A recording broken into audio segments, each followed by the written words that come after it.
Frankie a bone pancake. Do you want a pancake? Hmm? Come here. Eat a pancake. It's here, Goofy.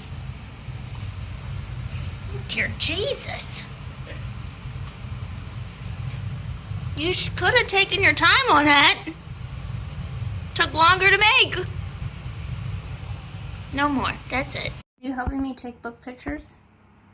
Hmm?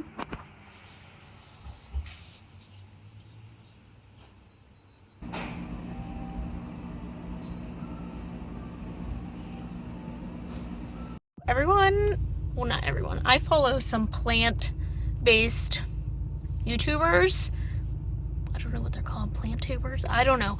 But they had been talking about how, like, the big box companies, Walmart, Lowe's, Home Depot, have been getting in some more rare plants recently. And I was like, what if my Walmart did? Now, I don't have a Home Depot, which would have been the other place that got stocked really big. My Lowe's, like, never has anything. And I don't feel like going there, especially because I was just so bad in Walmart. So bad. They really did. They did have some plants stocked. I'm kind of surprised because it's really cold here right now. Was like 18 degrees when I left the house. So I was a little nervous transporting them from the store to my car just because I'm afraid they might go into shock.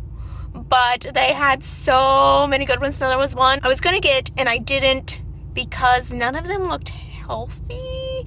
They had about 4 of them. None of them, they were all beautiful, but they didn't really look healthy. I don't know enough about the plant in order to know if I could have brought it home and like revived it, and it was a little too much for me to try. So I might go home, do a little bit of research. We're supposed to come back tonight to do grocery shopping. I ain't got no money now for groceries. I was so bad. So bad. Okay, and then there's more. Okay, I'm home. I'm with my vlogging camera. I'm with my 10 million bags of stuff. Let's do a plant haul, y'all. First, look, I already started a mess out here. I got more. There's some plants in those, so I have to be careful. And then here are these babies and Brian's slippers for some reason. So let me move all these out. So first I went to the Dollar Tree because they have these clay pots. They're not terracotta. You can definitely tell they're not as heavy duty, but they'll work. They have a drainage hole in the bottom. They are kind of cool because they kind of come in an array of like this terracotta color. So I think that they'll work. They'll be fine for what I need them for. I'm mostly just going to put succulent propagations and some cacti in those. And then they have some slightly bigger sizes. So these ones come in 2 and then the other ones come in 3. So, and they have this really cool like brushed effect to them because they're not real terracotta. They'll work. But I also picked up these glass jars because they're only $1 and they had 2 different sizes. So I picked up one of each. I have some ideas for these that I want to put some taller cacti in and kind of have like the levels of dirt. As I said, I rushed to Walmart because people were talking about how they had like these rare plants that have come in. The main reason I went was to go for the Raven ZZ. I absolutely adore my ZZ plant. I got it last year at Walmart and it was about this size and it has tripled in size since I've got it. So I picked up this one. Now I live in a pretty cold area right now, so not all of the plants were looking very well, but this one looks pretty good. It's got some new growth coming around the bottom. Yeah, and this one is, the tips are turning black on it. That's the main reason that I went. The first thing I saw when I walked in was this Sansevieria. I have been on the hunt for a different kind of snake plant.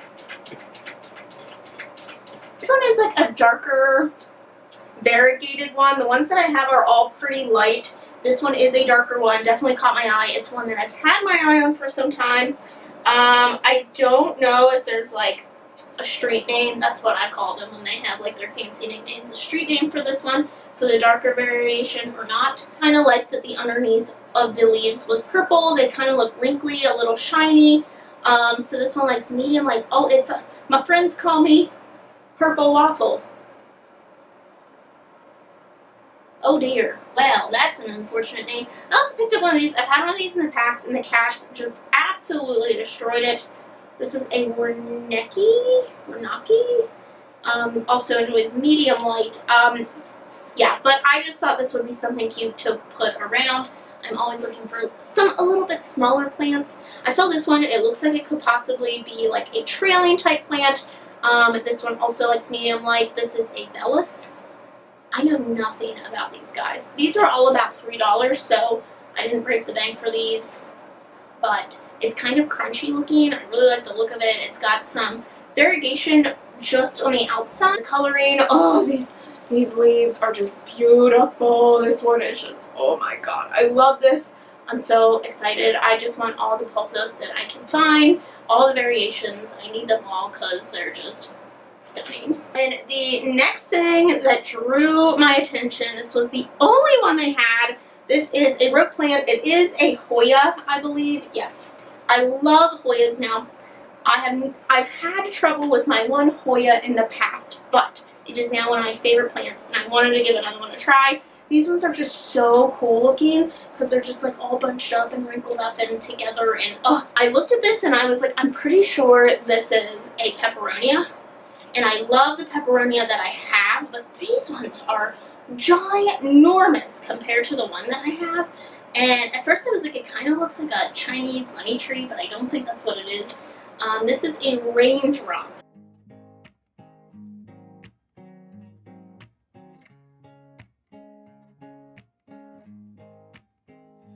In my world, I don't worry, darling. I just smile, 'cause you're by my side. And now your eyes open up every morning to the turn on catio lights. Sure, turning catio lights on. Here is an overview.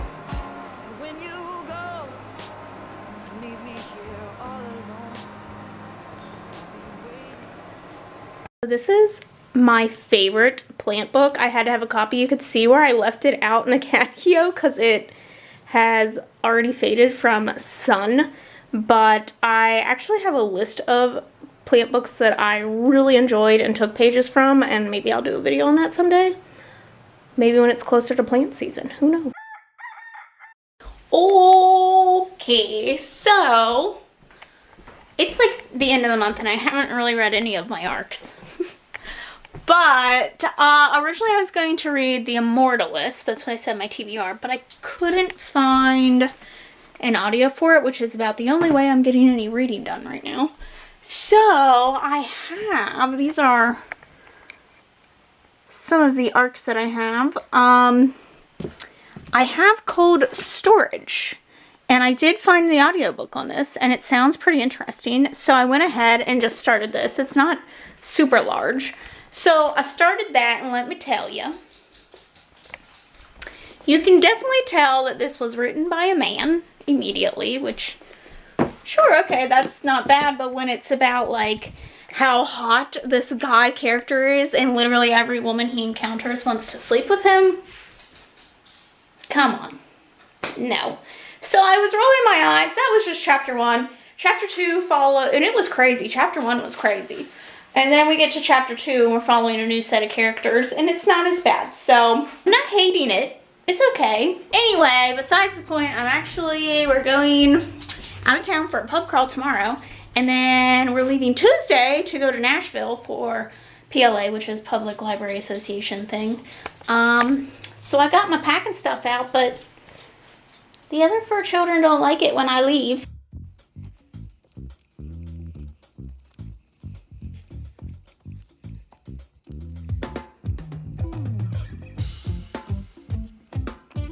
So we came to Harry Potter trivia, and it is packed.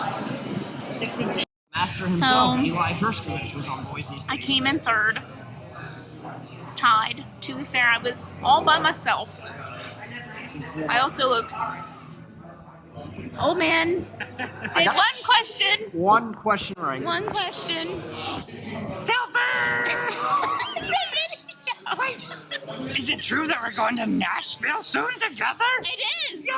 That was actually my boss. Was third. I was third.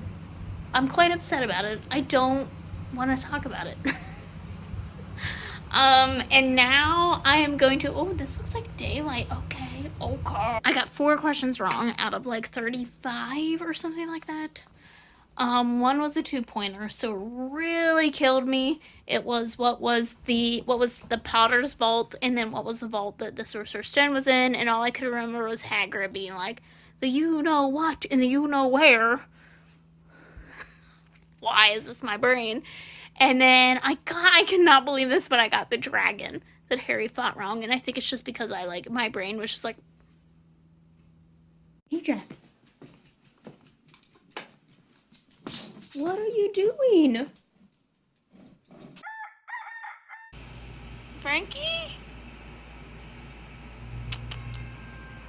Phoenix? Frankie? Good morning, Frankie! Good morning! Good morning, little girl. Good morning. Good morning. Good morning. Leave Phoenix alone.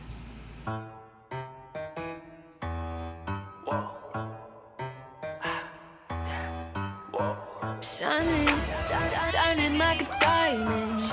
I see people watching. Perfect, hourglass timing. Good things come to those who wait. Silhouette looking cinematic. Yeah, I bet you wish you had this. Bless me, I'm sicker than your average. So contagious. Nothing else, no contest. Yeah, you're good, but I confess. When it comes down to it, I just think I'd do it better. So, this is another special guest appearance on the filmography here. I don't know if we're going to call it filmography, but if you remember the YouTube video from New Year's, it's called Drinking with Jim. The fucking Renegades. Fuck the Renegades. Houston Roughnecks. He is not the sports expert.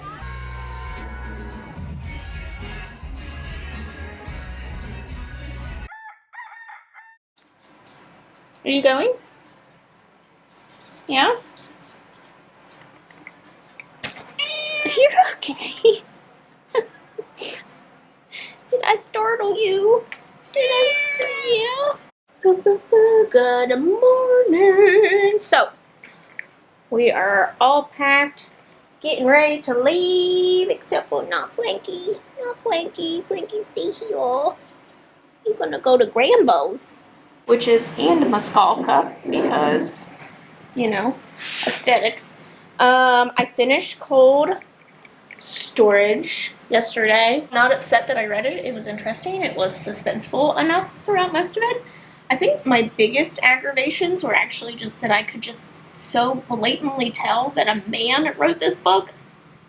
Not an issue, except for the fact that anytime like something weird was happening towards the women, like they were just kind of okay with it. For the most part, I thought it was written pretty well. It was pretty suspenseful. I mean, here's my problem with sci-fi. Like, when I go into fantasy, I know it's a fantasy world, so I can suspend my disbelief.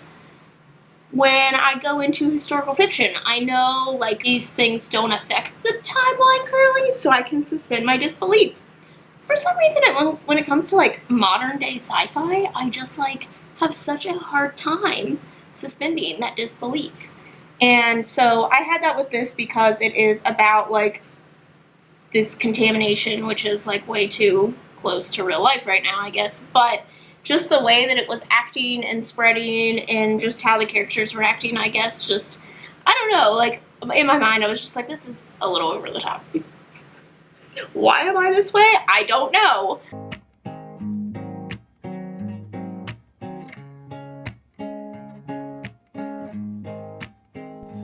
In my world, I don't worry, darling. I just smile, 'cause you're by my side.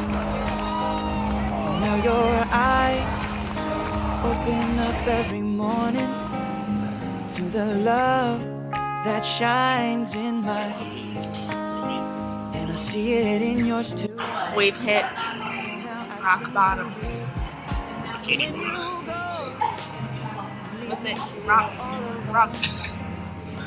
Isn't that rock bottom? The next bus to bikini bottom. I also managed to get literally the darkest beer I've ever seen in my life, and it's also like 10%. When you shoot. Mashed potatoes, gravy, chicken. Oh, it's all in one. Yeah. I was not expecting it to be all in one. Currently at an arcade bar.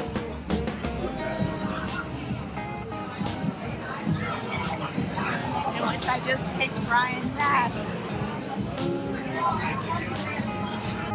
Reminiscing on the time when we first met, I was tongue-tied, stupefied. What was it that I said? Probably something foolish that didn't make much sense, but you remembered a year later when I saw you next. When I told you.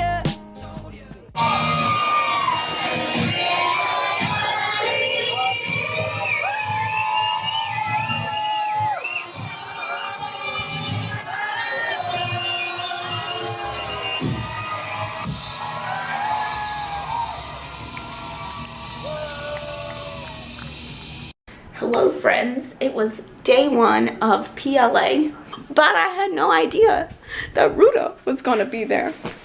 The one and only Ruta. And I about had a heart attack. I rounded the corner and there she was. And I was like, oh my gosh, what is this line for? And they were like, oh, she's signing books for free. I was like, I need it right now. So even though I already own this book, it is now personalized to me. So would you look at that?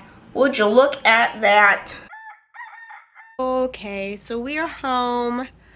I just, unpacked. It was a long day. I didn't really do much vlogging just because I was with my coworkers. It was for work. So I didn't do a whole lot of vlogging. We also really didn't do that much. Like, we went out, and we did some museums and stuff. But other than that, there wasn't much to do. I don't have really any footage from actual PLA just because like the exhibits hall was so packed and my hands were normally full. So yeah, we managed to somehow get like close to 40 books home just in carry-on. So I started A Wicked As You Wish. I actually started this on the plane. It was a really short plane ride, so I didn't get a whole lot of it done, and I did read just a little bit last night. So this is actually a lot longer than I thought. I'm only on page 90, but it looks like so much in this book for some reason. And the writing is real tiny. I don't know why, but so this is interesting because it's very modern. I am worried that this book will not, I don't know, like, it will definitely be dated by the references eventually. I will say most of this book is told, like, you're already part of this world and you kind of already know what's going on. So there are very many times where I feel just a little lost. And I do like the way the information is presented, though. It's like she'll be looking at a wiki page and it tells you what the wiki page says, or she learns something from a podcast. So I'm interested to see what the audiobook might sound like for those parts. The overall magic system and stuff, like, I'm just kind of like, I don't really know what's happening. I don't understand. There's so much that I just don't know. And I think our main character is kind of in the dark about a decent amount too. Her parents have kept her in the dark for a lot of things. So we're kind of learning things with her. It's just, we're 90 pages in and like something really interesting has just happened. And I don't really like when books take that long to at least hook you in, I guess. But at first I thought this was going to be kind of fun and, there wasn't going to be that much seriousness to it, but it definitely touches on a lot of serious topics. Sorry, Frankie. It's just being the most loud. I do want to give a little bit of update. I am halfway through this. I'm hoping to finish this today. A little, I don't know, like a little underwhelming. I think it's very reminiscent of like Rick Riordan in a way, just because it's bringing back all these references of like other fairy tales and stuff. but at the same time, like, I don't know, it's like not getting to anything currently, so I'm feeling a little underwhelmed right now. So I just look absolutely stunning for the last part of this video, you know, can't help it. I finished Wicked As You Wish, almost 2 weeks after I wanted it done. Again, I don't know why these ARC vlogs, like, aren't kicking me into action. I don't know, you tell me I have to read something, and then suddenly I can't read. So, anyway, I finished Wicked As You Wish. I didn't love it quite like I thought I was gonna love it. I do think the overall synopsis is a little misleading. That's kind of just like the gist of the first chapter. And there's a lot more characters than just the prince and Talia, Spellbreaker, or whatever. So I honestly didn't care for those two characters. Actually, I think the prince is like my least favorite character in all this because he's kind of just a jerk. She's been raised in Arizona, and like magic is present throughout the world, and like everyone knows about like all the fairy tale creatures types of deal, but they're not fairy tales at this point. They're just part of history, and there's a lot of like references and stuff, and it acts like they're real. And it felt a little like Rick Riordan in that it was like trying to mix these things. I've never heard this thing be so noisy in my life. It almost felt like it was trying too hard at times. And then on top of that, like, there's constantly something happening, but I couldn't really follow what was happening because it just assumes that you know about these magical worlds and how they work and things like that. And then they end up going to the country that has been like blocked from everyone, and they end up coming across all kinds of other things and all other more people. And honestly, it was kind of hard to follow all these characters in a group. And then closer to the end, they end up splitting up. And I love when there's multiple characters and they're split up and they're telling different storylines from different places. I don't know, I love that, and I enjoyed it a lot more than I really enjoyed like the ending, and I am intrigued by what's going to happen next, but getting there was kind of hard. It just, I don't know, like it just, I don't think it was executed that well. It was full of action, but like I never once felt excited about it. I don't know. And there is I believe a budding romance. I will say the biggest thing about this is these tabs here are the prophecies that are made. I freaking love solving riddles and prophecies, so I was like going back and forth. So yes, and they definitely, I know that they don't all like get solved in this book, obviously, since this is going to be, I believe, a trilogy. So they're going to come into play later on, and now I'm more intrigued. I am intrigued to read the next one just because I kind of feel like I have a better understanding now since the ending, but like getting there was just, it was a struggle. But I don't know, like the execution just wasn't quite there. So maybe I will try the second book and see from there, but I don't know, I think I'm just giving this a 3 stars. It was enjoyable enough. I liked the overall premise. I like a good many things about it. It just, I don't know, it just wasn't done as well as I was expecting.